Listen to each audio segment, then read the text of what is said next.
Welcome all you Malden sports fans back to another episode of Around the Rim. I'm your man, the Dudster, Nestor Dudley, here in the studios of Around the Rim, ATR. Guest today is head coach for the Pistons, Danny Bitew. Danny, say hello to all the peeps out there and your fans. How are we doing today? Very good, very good. Okay, come back to the studio right after the can.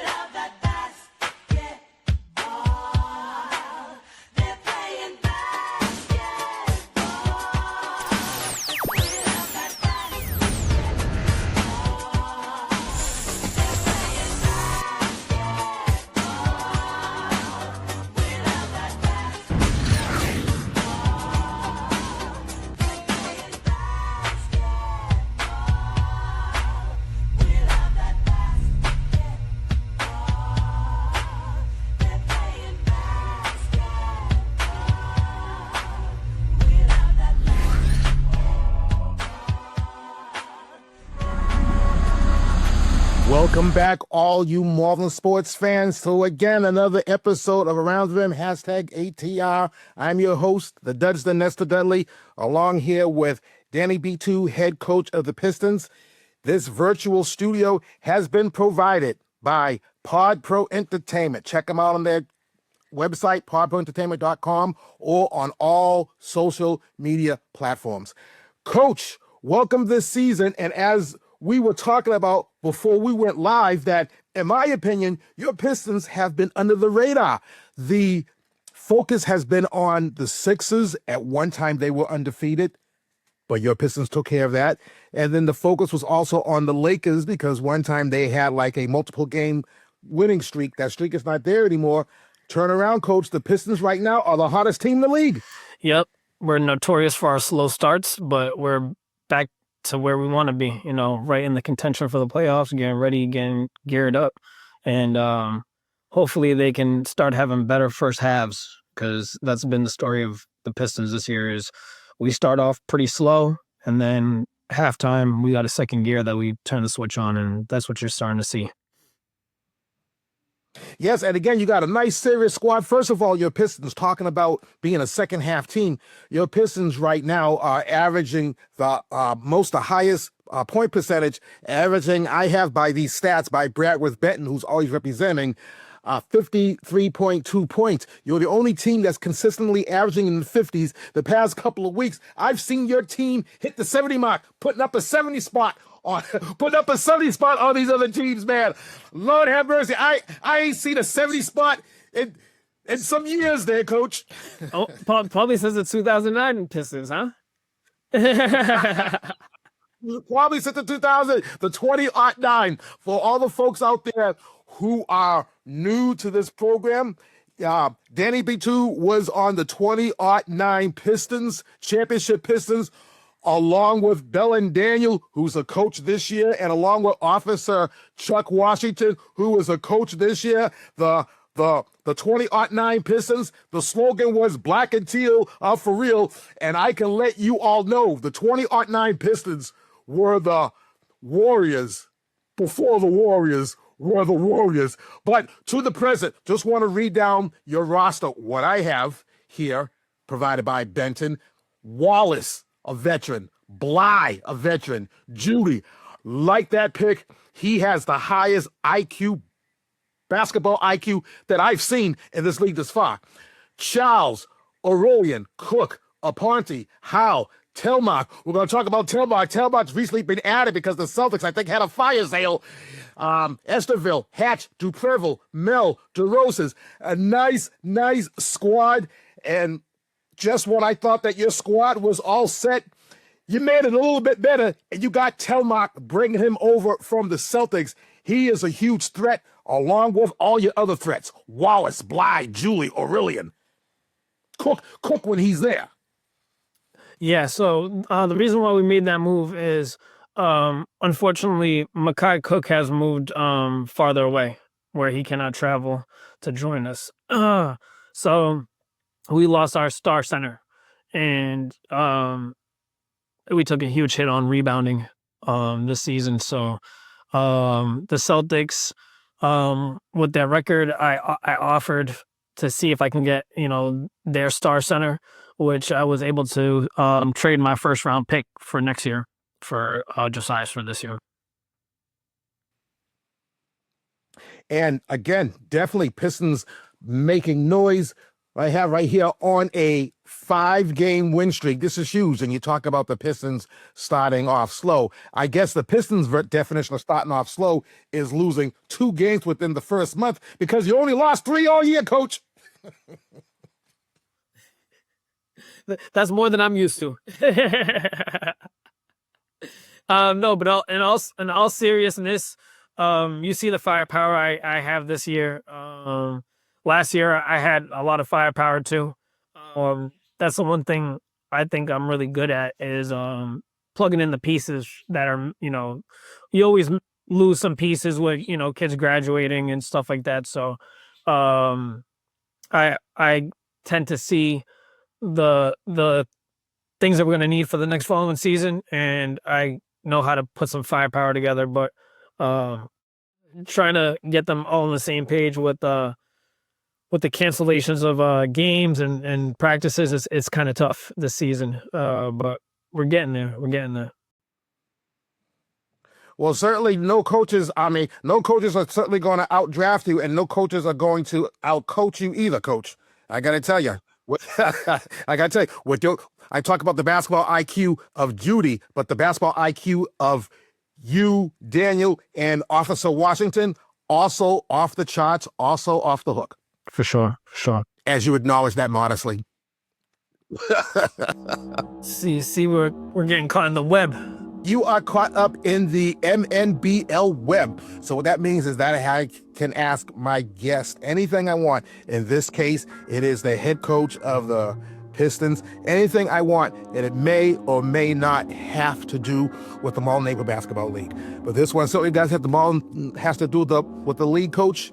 And we touched up upon it briefly at the beginning of this show. We say how you're a champion as a player. You, Bill and Daniel, Officer Chuck Washington on that 20-09 team. Pistons, black and teal, are for real. Lucas and Jeremy and others. That was just a nice, solid squad. In that big dance, you face up the Lakers in the big dance. Pistons came in first, Lakers came in second. You face up the Lakers. The Lakers had a nice squad. Their squad was very rounded, where you guys lived and died by the 3, and you spent the whole season living by the 3. Question: if Billy Hurley of the Lakers did not foul out of that game early, do you think that you will be sitting here 20-09 champions, or would it be Donnell Bailey, Sean Candelora, and all those other boys on that team? Would it be them? So, in my honest opinion, I was Sean Fortier. I want to say that's Sean Candelora. Sean Fortier. I was hunting Billy Hurley. Billy Hurley is a good friend of mine. I've known him since I was 5 years old. We played sports our whole entire lives. So I know his tendencies, and I knew how to get inside his head. So I was hunting your big man. He was playing my game in that game. So but the rest of your team was phenomenal. Donnell was doing great. Sean Fortier had, in my opinion, the best game on the court. He kept you guys in contention to the point where you guys took the lead going into the fourth quarter. That was a great game, but all of our matchups that year were always within a few points. Great matchups, but to say the honest truth, I don't think so. I don't think that would have changed anything. Coach Beelan Daniel feels some type of way about us losing our last game of the season because we benched all of our starters except for him, and we lost by 1 to the Bullets. So I know we were supposed to be the first team to go undefeated in the league, and we, fell short of that. But that's because of Coach Steve and his great coaching. He knows how to upset, teams and stuff, even if it's the last game of the season. You talk about, well, first of all, much love to the late head coach Paul Conrad. much love to him. You talk about Sean Fortier, and that, yes, that game, if the Lakers had won that game, I talked to Commissioner Ken Mazzant, and Sean Fortier would have been the MVP of that game. So you know that he's feeling some type of way about that game as well. But, that 20-09 Pistons team, that's one of the most memorable teams in my memory of the Mall Neighborhood Basketball League. And as I tell you, as I tell Bellin, and as I tell Officer Chuck, I, to this day, hyped up this team because this team was the Warriors before the Warriors. A bunch of bona fide snipers that we haven't seen before and this league haven't seen since. Yeah, and the league during those years that I played was phenomenal. The balance and talent and the competitiveness that went throughout the season for those. I played in the 2008 and also the 2009. So I just wanted to comment that trying to bring back that type of energy and that type of culture with Coach Washington and Coach Daniel and also Coach Marcus Bailey. Coach, you are officially on the web. Going down memory lane with Danny Bitew, of the head coach of the Pistons. I am your host, the Dudster, Nestor Dudley. And the more things change, the more things stay the same.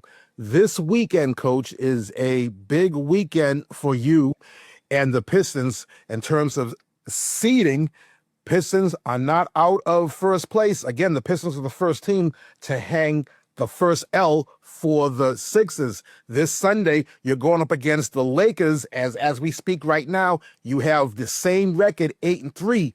But right now, the Lakers have beaten you the first two games. And I know that that's something that you, Bellin, and Officer Chuck has rarely experienced as your times as players and coaches to be trying to climb up and catch up to the Lakers. That don't happen that often to you guys. Yeah, that is the case.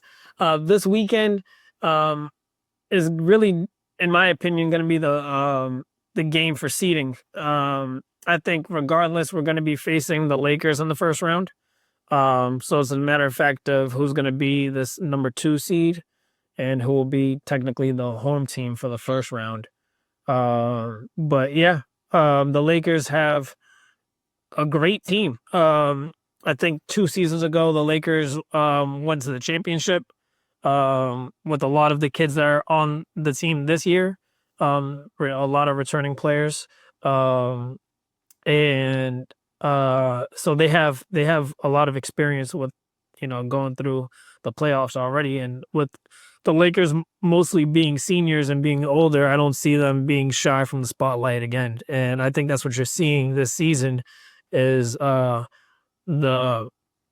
chemistry is probably at its all-time best with this graduating class for the Lakers, with the added talent that you guys got in the first round pick of Jordan.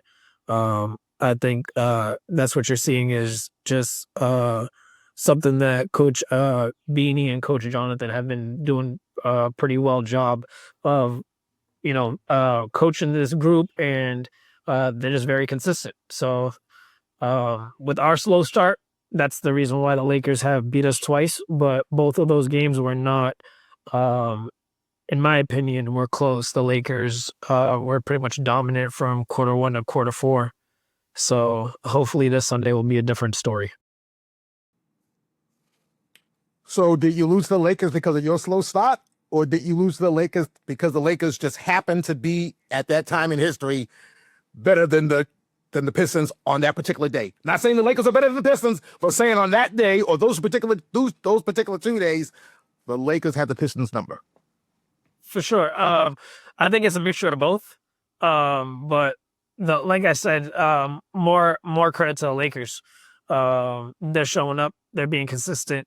Regardless of who's there and who's not. For us, that's not been the story. If we're missing one of our starters, we're playing a whole different game. So, and I believe I had a few starters missing the first time around, the first game of the Lakers, and the second game I had other starters missing. So hopefully this game you'll actually see the full starting five, and we'll get a good matchup instead of, the Lakers are dominating for 40 minutes. I foresee a really good matchup. I foresee a really damn good game. Pistons are on a 5-game win streak. So when you're on a 5-game win streak and your guys have been showing up and they've been improving and playing well together, you just don't come out and you just don't lay an egg in an important game like that. Not with the squad you got, coach, not with your coaching acumen, not with Bill and Daniel coaching acumen, and not with Officer Chuck Washington coping, man. I know for a fact that the Pistons will be ready and the Lakers are in for a fight. And if the Lakers aren't careful, if they're not ready for you, the Pistons is just going to roll them over. But coach, you hear that music, Planet Rock, so it's time for the rolling. So let's get into the rolling. Not ready. The week of February 18th. First game, which was a Sunday, which is a Wednesday a couple of weeks ago, Pistons, Kings, and we'll talk about it. Pistons put up a 70 spot on the Kings, 70-57. Hampton high man for the Kings, 23 points, but Wallace matched with 23 points as the Pistons improve. That's not 5-4, that should be 6-3. That's why I need a proofreader. The Pistons improve, the Kings slide. Next game, Bullets, Celtics. Bullets 54, Celtics 42. Turner, high man for the Bullets, 14 points. Sweeney, as in Kevin Sweeney, with the match, 14 points. As the Bullets improve to 6-5, Celtics still remain on the snide, 0-11. First game, Saturday, Pistons, Kings. There is another 70 spot, 78-53. High man for the Kings, Hampton, 20 points. But Wallace, left all scorers with 28 points as the Pistons improve. The Pistons only have 3 losses, so the Pistons improve. The Kings drop to 2-9. Second game, Saturday. It was a close game. It was the Lakers. It was the Sixers. Sixers 3 points better than the Lakers, 36-33. Ramirez Poole, high man for the Lakers, 10 points. DeCruz led all scores with 16 points as the Sixers improve to 9-1 and the Lakers drop to 8-2. First game Sunday, Sixers, Celtics. Sixers turn right back around for another victory, 59-43. Tesfaye, high man for the Celtics, 18 points. The Cruz led all scores with 23 points as the Celtics improved to 10-1, and the Celtics remain on the schneid 0-12. And the final game of Sunday, Pistons, not a 70 burger this time, but damn near 61, 59-50. Sweeney, high man for the Bullets, 16 points. Wallace led all scorers with 28 points as the Pistons improved to 8-3 and the Sixers dropped to 500 ball, 6-6. And that's how it all went down this past weekend's play. And now on to the weekly Around the Rim Awards. So let's kick it. Of the week, Jacoby Hampton of those Kings. Kings are having a tough season, but the one constant they have is Jacoby Hampton with the nice game, keeping them in games. Jacoby Hampton, player of the week. Coach of the week, Danny Bitew, second week in a row. The Pistons on a 5-game win streak, solved the riddle of the Sixers. Of course, Danny Bitew is the coach of the week. And team of the week, we are staying right here with the Pistons. Again, 5-game win streak, and the team that has solved the riddle thus far of the Sixers, the only team to give the Sixers a blemish this season. And Woo of the week goes to Kevin Sweeney of the Celtics. Why Kevin Sweeney? Because that Wednesday night game, it was brother against brother. It was Sweeney on Sweeney. Jack Sweeney, who used to be a Celtic, got traded to the Bullets. Kevin Sweeney saying, nah, bruh, I'm going to stay with the Celtics and I'm going to help this Celtics grow something. It was just Sweeney on Sweeney crime. You had Mama Sweeney in the building, not knowing which side to sit on. She don't want to favor one child over the other. It was suggested the first half sit on one side and the second half sit on another side. Papa Sweeney was like, nah, I'm going to stay right here, and they're going to battle it out, and we're going to see who the better basketball Sweeney's going to be that day. So Kevin Sweeney outbesting and outscoring your brother Jack Sweeney 14 points to 10 points. I'm not sure if Jack Sweeney has ever got Woo of the Week. You can go to the website and look it up and see if it's happened. But Kevin Sweeney, this Woo is for you. Woo. Oh, my Woos are getting a little bit better. They're still not where they were supposed to be, Coach, but they are a little bit better. So on to the standings. Remember, if it doesn't match this, and let's just hope that I got it right. I said match this. It just tain't official. Celtics on top of the land, on top of the league. Celtics, Sixers on top of the land, on top of the league. 10-1, followed by the Lakers 8-3, Pistons 8-3. They are tied. As we went out earlier, so far the Lakers are leading the series 2-0 for those two teams, followed by the Bullets, the Kings, and the Celtics bringing up the rear, still on the schneid. First game, Saturday, February 28th. First game, Sixers, Bullets. Second game, Lakers, Kings. In that first game, a March Madness matchup.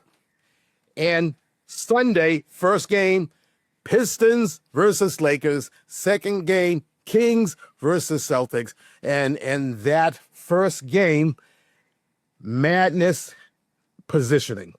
Positioning for the Madness, very key. You mentioned earlier about the 2 spot and the 3 spot. But since your Pistons are 1-1 against the Sixers, and you have another game remaining against the Sixers, Lakers got another game remaining against the Sixers. Lakers have not beat the Sixers yet this year. But if things go a certain way, if the ball bounces a certain way, Coach, the Pistons could end up with the number 1 slot by beating the Sixers, and certainly if you beat the Sixers a second time. Yeah, for sure. So we would need for the Sixers to lose because they only have 1 loss. But if yes, correct. If the Lakers, I don't even know who the Sixers have left. I know that I think every team should have roughly about 4 more games left into the season at this point.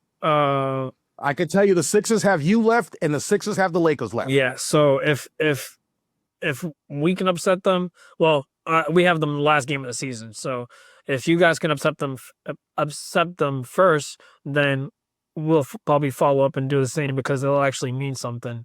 But if that's not the case at the end of the season, obviously we get to that last game and the seedings are the seedings, I'm not going to be risking any of my players getting injured for a game that's not going to really change anything in the playoff matchup.